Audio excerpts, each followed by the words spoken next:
Melissa Harding Ferretti is the chairwoman of the Herring Pond Wampanoag tribe, and this is their territory where we are right now. She couldn't be with us here today, but she did ask us to say a few words before we began. Today, we give thanks to this sacred place, what is known as Plymouth, that lies beneath our feet and is at the heart of what we call the Wampanoag Nation and the traditional homelands of the Herring Pond Wampanoag tribe.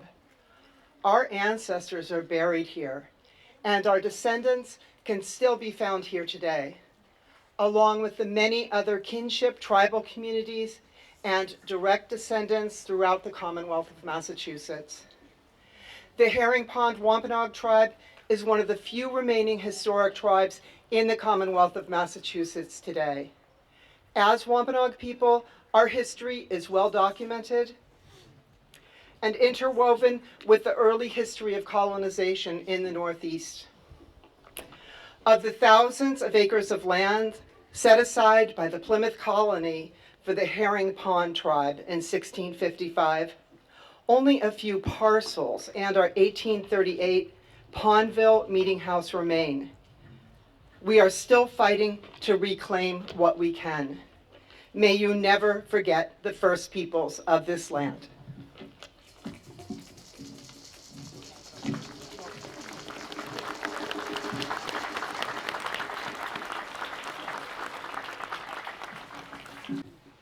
My name is Matoe, and I'm co-leader of United American Indians of New England.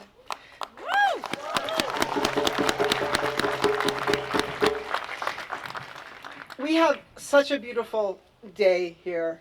It's in the low 50s, the sun's out, it's amazing, and it's even more amazing to be here with all of you. In addition to warm greetings to our indigenous relatives from North and South America, we welcome Black and Palestinian people to the National Day of Mourning, as well as members of the Two-Spirit LGBTQ+ community. We welcome all of you here from the Four Directions. As an organization long dedicated to opposing colonialism, we at UAIN understand fully that our liberation is intertwined with that of other colonized and oppressed people. We want to express our solidarity with refugees and migrants, many of them indigenous, who continue to be forced out of their home countries due to U.S. policies. And we continue to insist that the deadly U.S.-Mexican border with its walls and murderous concertina wire is not our border.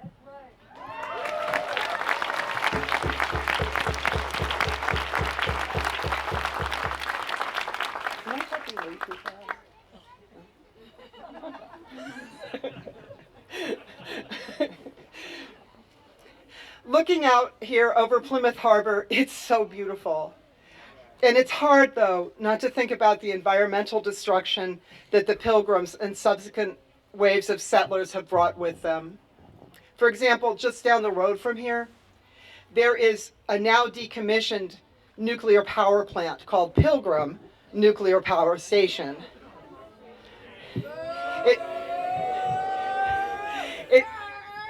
We have a little rowdy section of youth up here. All right, thank you. And it's good that it's decommissioned, but the problem is that Holtec, the company that's been doing the decommissioning, has been planning for a long time to dump more than 1 million gallons of radioactive water into Cape Cod Bay. There has been widespread opposition to that because, of course, people don't want that. Meanwhile, though, it turns out that Holtec has been releasing some of that radioactive water into the air in the form of gas.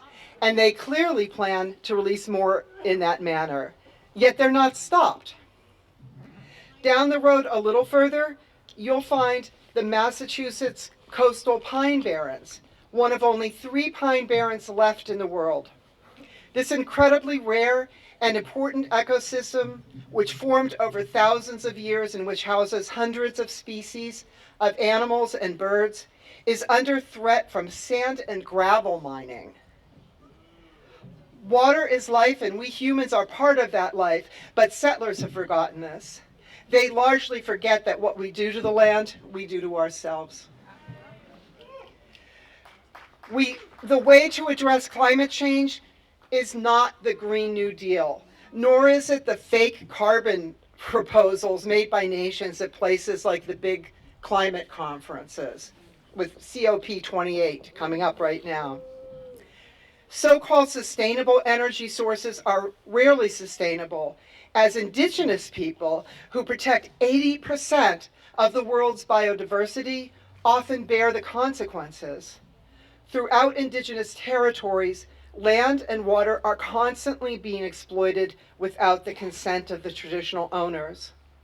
My mind is drawn to the wind turbines off Martha's Vineyard that were installed without the consent of the stewards of that land, the Aquinnah-Wampanoag tribe.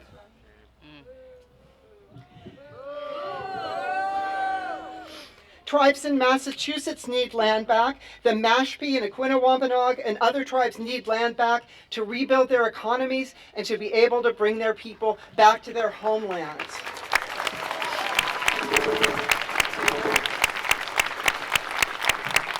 And we say there is no climate justice on stolen land. For instance, in Nevada, there is a sacred area called Thacker Pass, where a settler massacre of dozens of Paiute people took place in 1865. The pass is also the site of the largest known lithium deposit in the US and one of the largest in the world. A massive mining project on the site by Lithium America was approved by both the Trump and Biden administrations and started construction earlier this year. For those who support it, the mine is an essential component for a US shift to a greener future. But they ignore that the mine threatens irrevocable environmental and historical destruction to the area. We think today too, and send out our love to our Kanaka Maoli siblings in Hawaii who are continuing to live under colonial occupation, who are continuing to experience poisoned water, poisoned by the Navy in the Pearl Harbor area, who are continuing to experience tremendous homelessness and displacement and grief because of the wildfires in Maui a few months ago. And we know that those fires were really caused by colonization and by taking away the native plants there and everything else that happened as a result of colonization.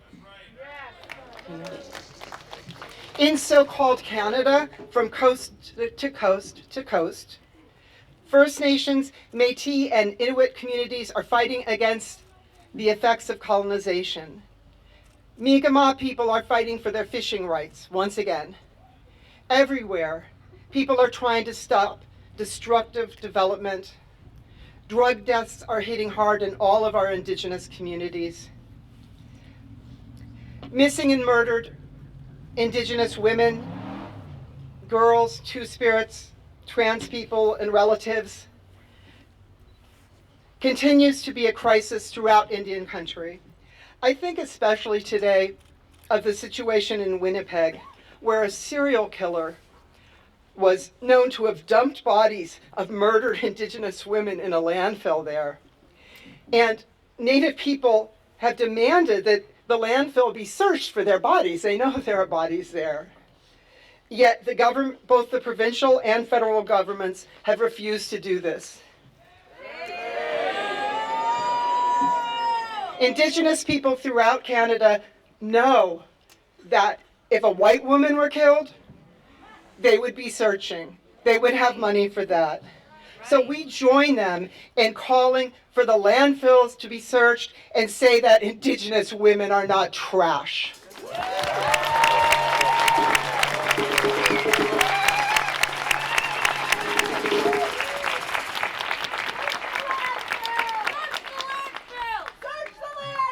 Search the landfill! Search the landfill! Search the landfill! Search the landfill! Search the landfill! landfills! Search the landfills! Search the landfills!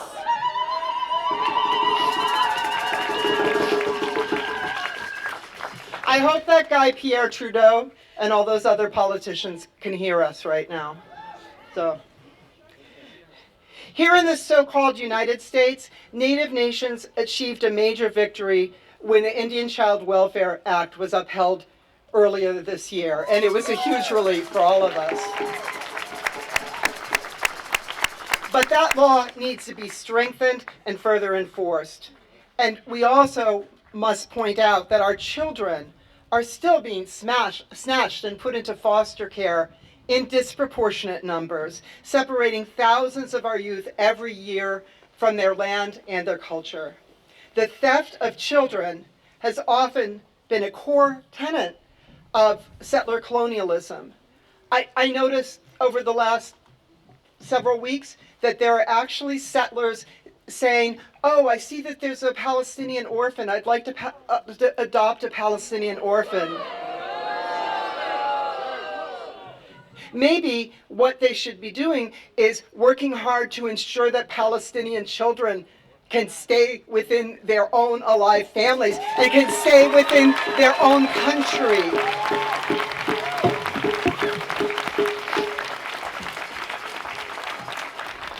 I want to turn to speaking about Palestine for a bit. Our organization has supported Palestinian resistance for decades, and we pledge never to let our relatives there or here down.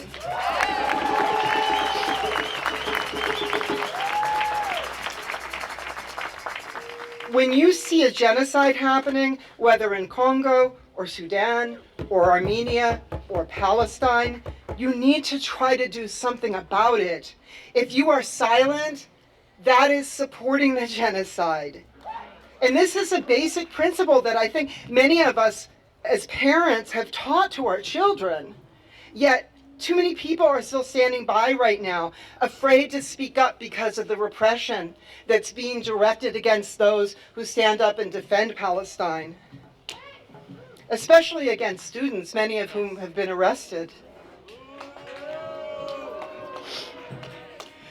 Let them speak up. Free speech. So I want to tell you that we're honored to have a Palestinian speaker on our program today, and I'm going to explain why, too. From our perspective, Palestinian people are indigenous.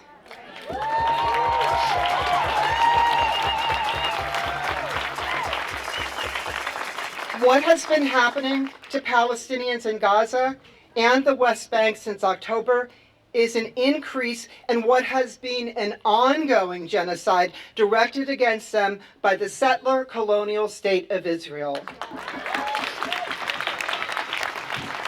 But the violence against Palestinians has never stopped in more than 75 years. For instance, 60% of the children of Gaza were malnourished before October because of the conditions of the occupation. And Israel controls not only Gaza's water, but also 80% of the water in the West Bank. What we are witnessing is a resurgence of the ongoing barbaric violence of settler colonialism there. Palestinians have been subject to being killed, imprisoned, assaulted, tortured, starved, denied access to water for years. Right now, a second Nakba, or catastrophe, has been happening.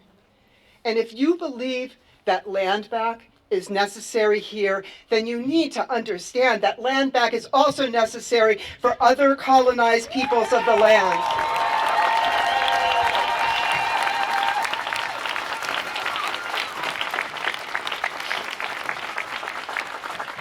As indigenous people, we understand firsthand that to be a colonized person is to exist under constant violence, physical, cultural, and psychological.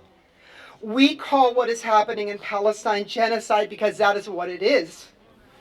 You can't take a pause in genocide, nor is this a war, nor are there two armies.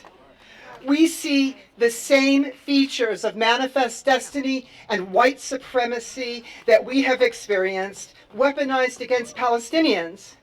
We speak plainly and say that this is also apartheid. Our organization opposed apartheid in South Africa decades ago, and we oppose it in Palestine now.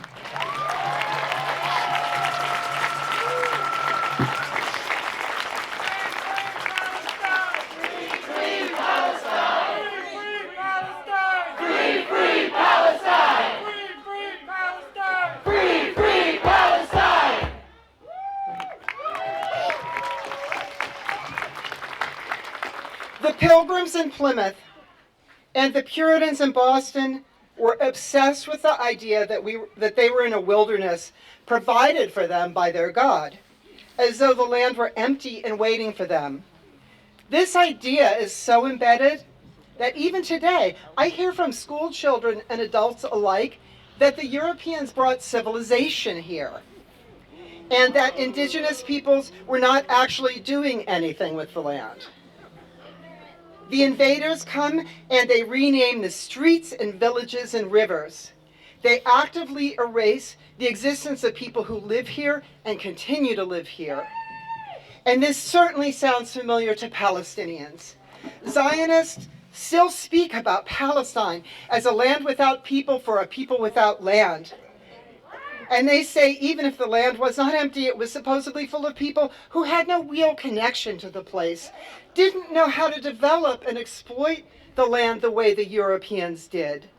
And so they lack legitimacy. This propaganda insists that indigenous people lose legitimacy because they are somehow not sufficiently there or they are somehow insufficiently civilized. When I look at Gaza, I see too reflections of all the indigenous people killed in the wave after wave of massacres here in North America, in Congo, in Haiti, in Australia and Ireland, Puerto Rico, the Philippines, Algeria, people around the world whose only crime has been to exist and resist settler colonialism.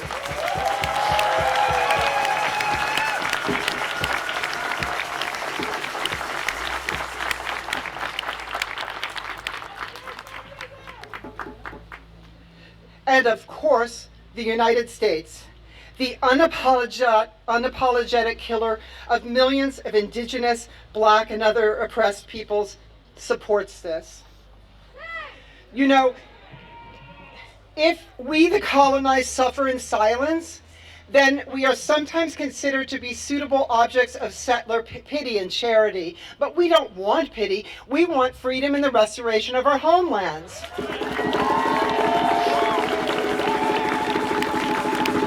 We fight back because we must. We fight back by living, having children, loving each other, remembering our true history of who we were and who we still are and who we will be. We fight back for our land because that is part of our bodies too.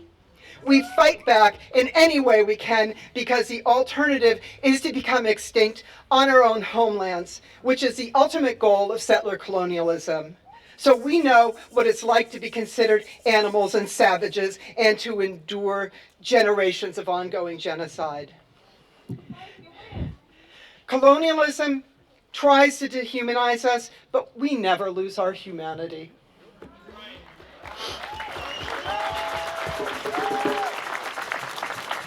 I think of the settlers who have often had no trouble killing even our children because they didn't see any of us as fully human.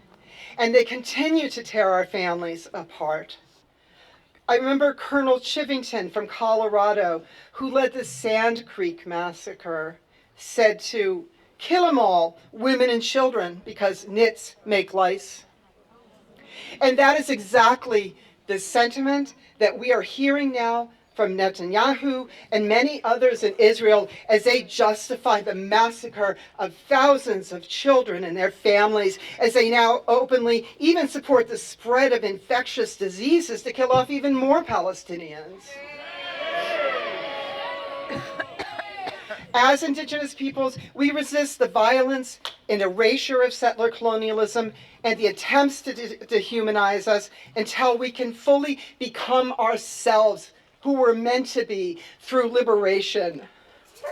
Like indigenous people here, Palestinians themselves must decide what they want for their future and how they will resist. It is absolutely not for outsiders to decide that for them.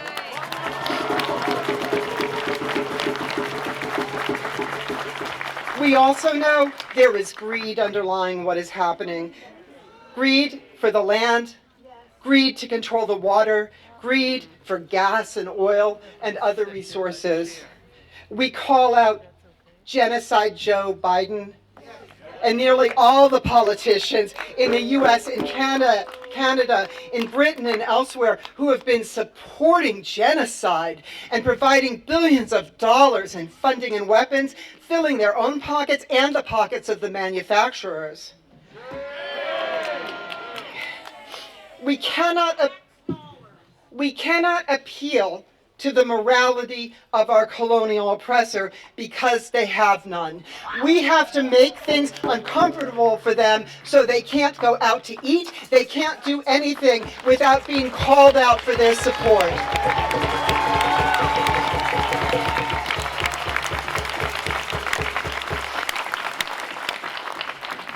But we are in relationship with each other, and we are in relationship with the land. As Indigenous people, the land is part of our bodies, our stories, everything we are. The land, the rivers, and seas and lakes of Palestine await the return of the Palestinian people.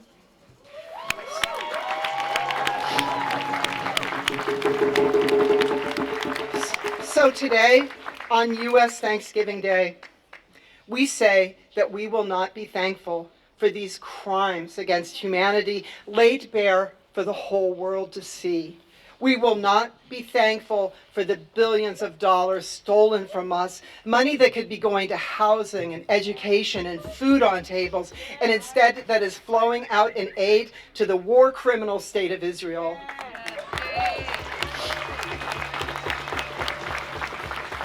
We will not be thankful for the ongoing destruction of our beautiful planet. We feel the struggle of Palestinian people and of all indigenous peoples in struggle in our hearts and in our bones. Today, we are asking you to mourn and to listen. But tomorrow, we ask you to use your heartbreak and your rage to fuel your action to make this end. A ceasefire is not enough. A ceasefire is the bare minimum. The Palestinian people need reparations to rebuild. Occupation and settlements must end. U.S. aid to Israel must end. Palestine must be free.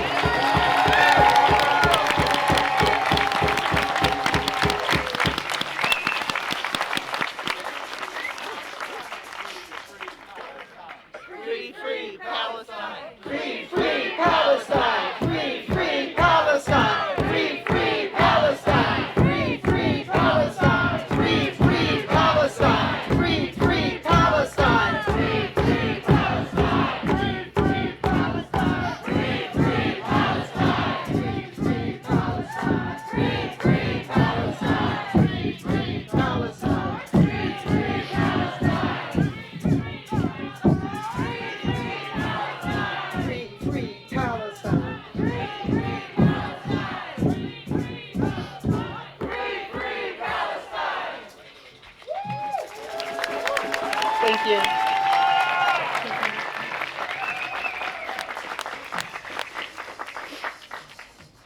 We have Salma Abu Ayash. Thank you.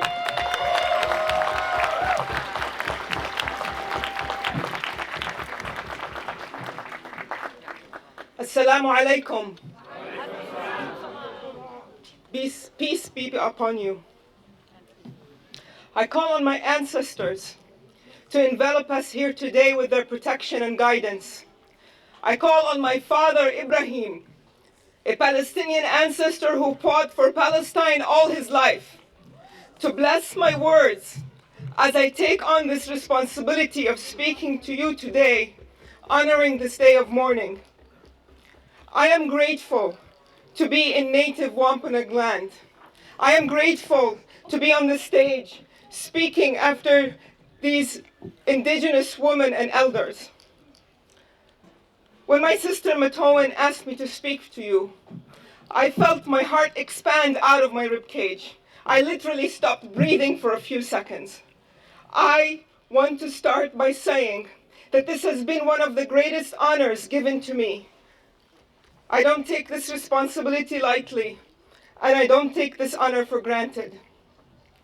This gathering continues to be a place where we not only mourn and remember past and current genocides, but also a place where we unite in power, in our belief that a different world is possible.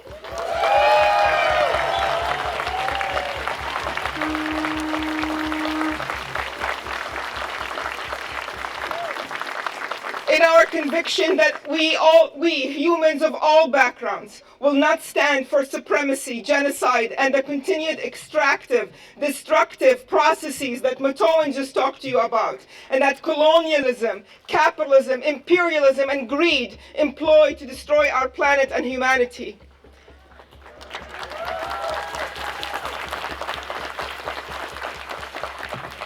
This is our struggle, our children's struggle, and that of our ancestors before us. And it will be a long one. It will be a hard one. But we will never, never give up our fight for indigenous rights of land stewardship and rematriation. We will never give up our right to fight for Black liberation and reparations. We will never give up fighting for all immigrants and oppressed people across the planet. And I hope you are all with me in our struggle to liberate Palestine.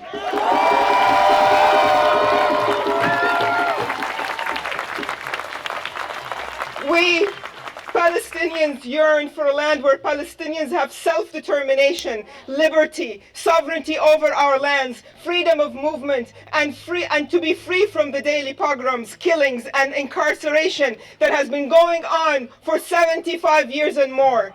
A land where anyone, whatever your relationship with the Creator or lack thereof it, is welcome to participate in building a nation with equal rights for everyone.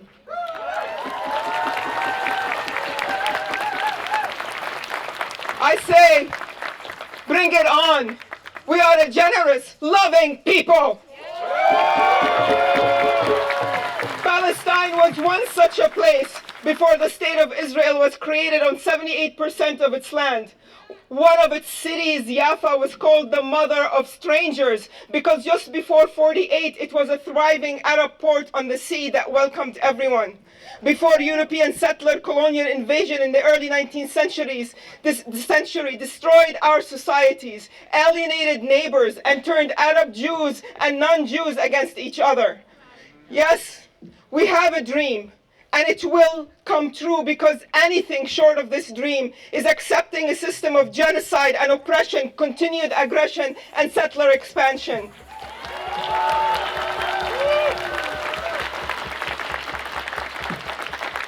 We Palestinians have all the power we need because you, indigenous people, everywhere, Black and brown people, the wretched of the earth, people of conscience, Jewish people who shed their fears and joined this mass of love, working class people and all people who understand their privilege and the wrongs of their ancestors. We have all the power because we choose life for all. That's right.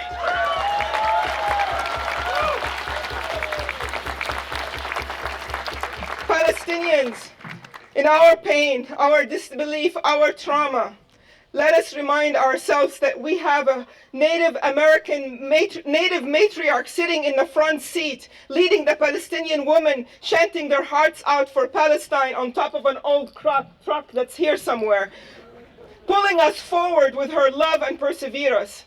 Let us remember that indigenous people in our communities made visible what settler colonialism is, why land back is important.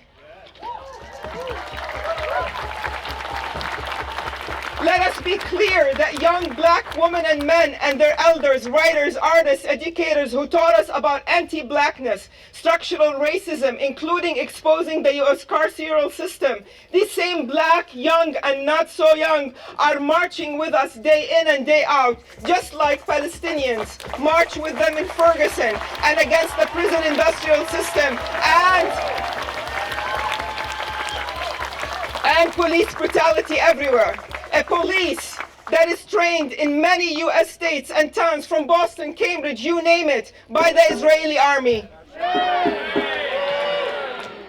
Black and indigenous peoples movement made visible the frameworks that allow us now to speak with clarity and no uncertain terms about the systemic buildup of anti-Palestinian, anti-Arab, and Islamophobic systems in the US, from think tanks and racist institutions and university programs that further imperialist goals of the US and Europe in the Arab world, and that destroyed Iraq, Syria, Yemen, Libya, and Lebanon, and that continue to destroy and exploit Africa, South America, and build their empires on the blood of people of the global South.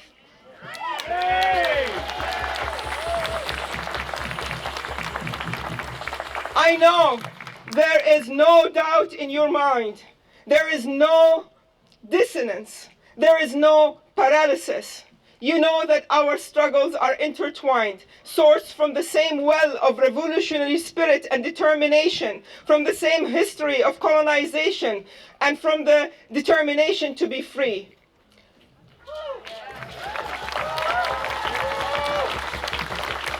Palestinians will acknowledge you always and hold you in our hearts in gratitude and join you in your struggles even during this dark cloud of carnage, because it is one struggle.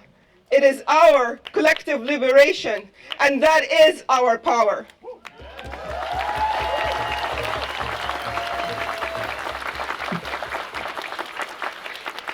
And now Gaza.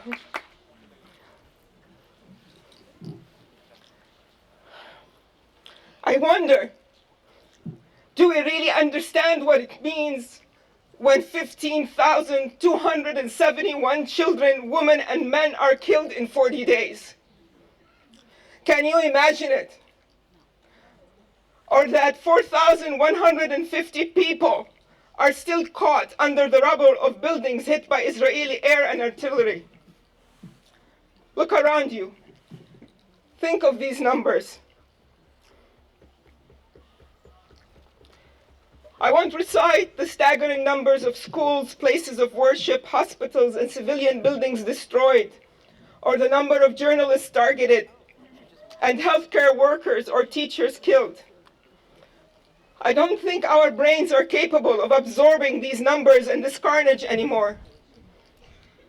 Can you take watching another video of a child being pulled from under the rubble? Or a man being lynched by a mob of Israeli soldiers?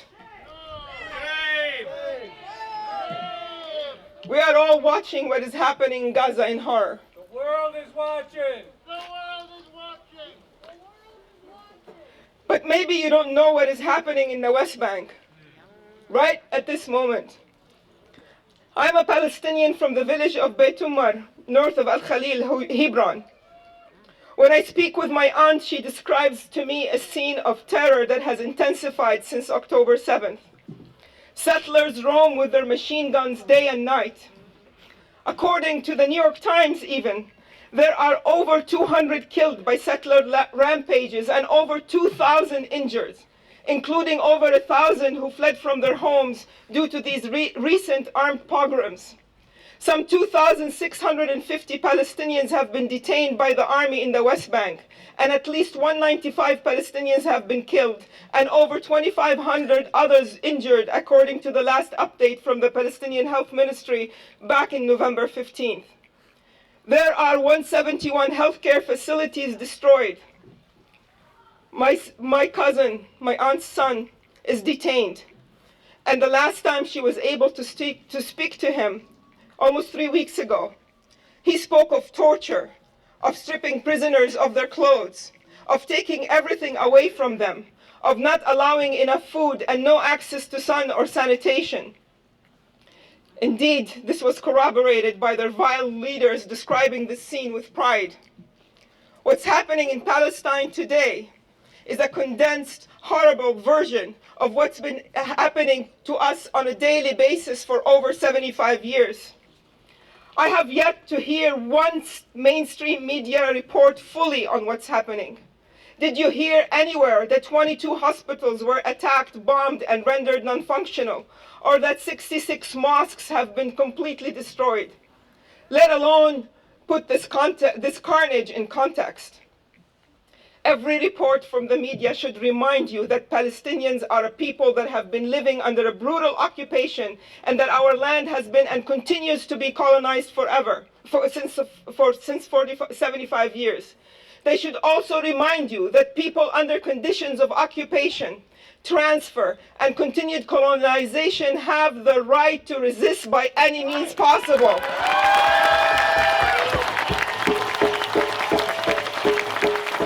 And that an occupying power has no right to defend itself against the people it occupies. Certainly not inflict such horror, collective punishment on a whole population that has already been under siege for 16 years. That's right.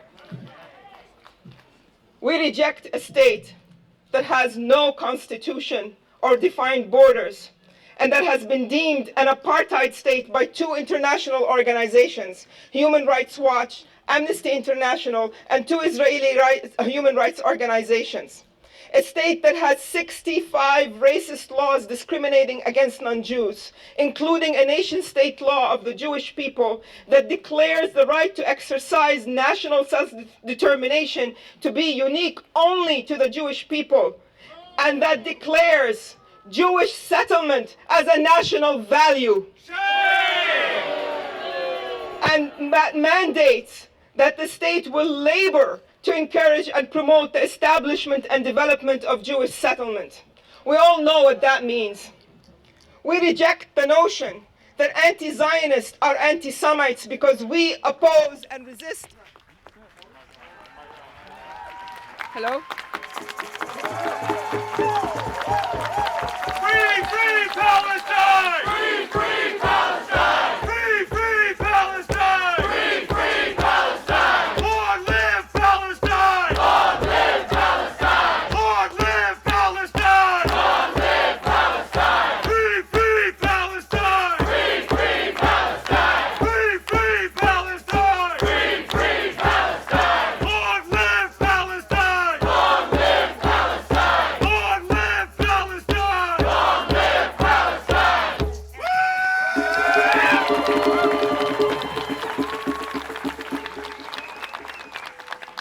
Hello? Hello? We reject the notion that anti-Zionists are anti-Semites because we oppose and resist a settler colonial state. Palestinians have lived with peaceful Arab Jewish people for centuries. Our fight is against the white European settler project, not against our Jewish brothers and sisters.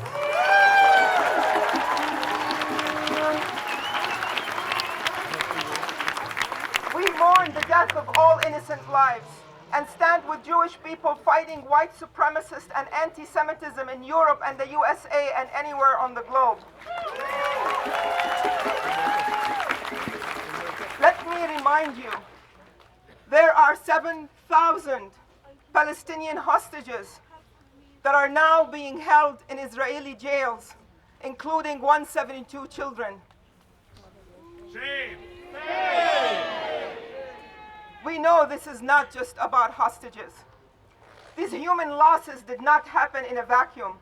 75 years of dispossession, 56 years of continued murderous military occupation and settlement, and 16 years and more of siege of a population in Gaza is the root cause of this carnage.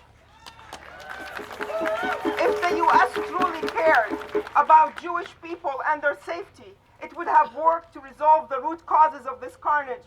When Biden said, if Israel didn't exist, we would create it, what do you think he meant by that? Right. Without 34 UN Security Council vetoes that the US threw in the face of peace since 1954, making a mockery of the only global institution that was created to ensure we preserve our humanity, none of this would have happened. Without the military aid the USA lends this terror machine, including the recent $14.8 billion, none of this would have happened. Without the US lobby, AIPAC, that funnels millions into the pockets of our representatives, none of this would have happened. Without US institutions, businesses, and universities that silence Palestinian voices, none of this would have happened. The true face of Zionism has been on display for decades, but it can't get any clearer after the past 40 days. Just Google statements by Israeli leaders, starting with Netanyahu and others, likening us to animals and calling for ethnic cleansing. How could the same people whose parents and grandparents suffered so much in their own history turn around and use genocidal fascist tools on another population? How is this good for Jewish people on this planet? I would go as far as saying that Israel, Europe, and the United States governments are the anti-Semites themselves.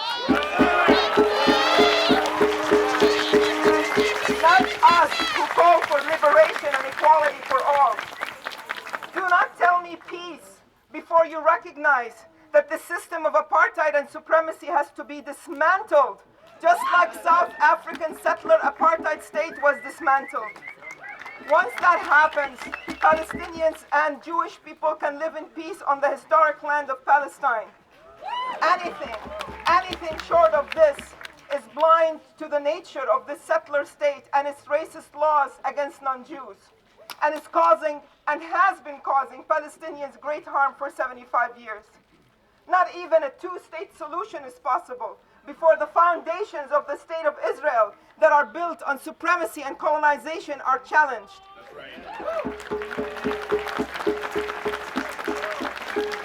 I have no faith in any of our senators in office who need to be told to stop this genocide. But we do need to keep pressure on them, not let them off the hook. So tell them that you don't support this racist settler colonial state, that a brief ceasefire, even if it gives a few days of respite to the terrorized population, is not going to protect Gazans after that period is over.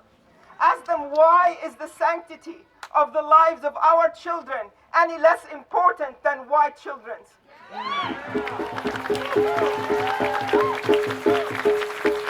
Tell them that your tax money, your hard-earned penny, should not go into war machines, not in your name.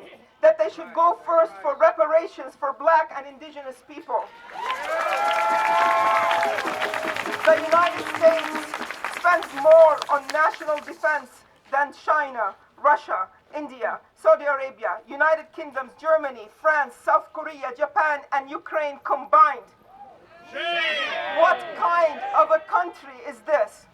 But a criminal imperial one. Criminal outwards towards other nations. Sorry. And criminal inwards towards its citizens who desperately need care. Shut it down. Shut it down! Speak of Palestine everywhere. Yes. Because believe me, our numbers matter. And when you speak up, others will. And those in power will have to reckon with our voices. And exercise your right of boycott and divestment, even if 35 states passed laws against this peaceful method of resistance started in South Africa. In closing, this violence is meant to break us all and make us accept it. How do you put an end to this energy of destruction and rescue what is left of our humanity? I urge you to take power from this gathering and other gatherings of people of conscience. Our solidarity is everything.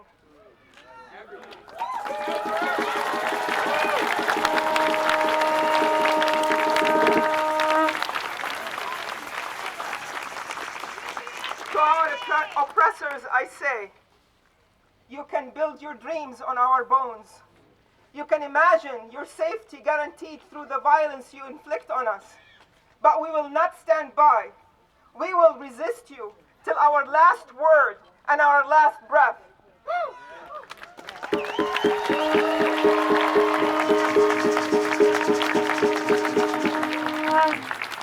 And to my people in Palestine, I call out to you.